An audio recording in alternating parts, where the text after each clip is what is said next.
In this video, I want to give you a quick overview of what to expect from the course. So I think it's helpful for you to know how the course is structured and the logic that's gone into structuring it this way.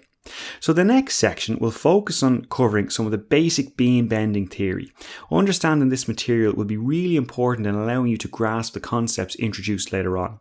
If you've completed my other course on mastering shear force and bending moment diagrams, the material in this section will be familiar to you, but a quick refresher never hurts. Next, we'll introduce the principle of virtual work. This short refresher section is for the benefit of those who don't have any background knowledge of virtual work. This should be enough to quickly bring you up to speed and also familiarise you with the terminology used throughout the rest of the course. Again, if you've taken my course on the fundamentals of virtual work, this section will be a refresher. After those first two sections, we'll have all the groundwork done on bending behaviour and the principle of virtual work.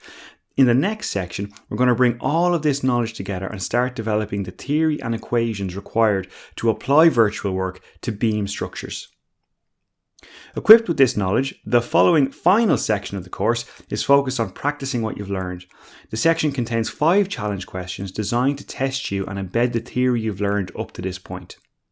So I've kept the course as focused and concise as possible without leaving you with gaps in your knowledge. The sections are sequenced in a way that allows you to build up your understanding in a stepwise fashion to the point that you can quite comfortably tackle quite challenging questions completely independently.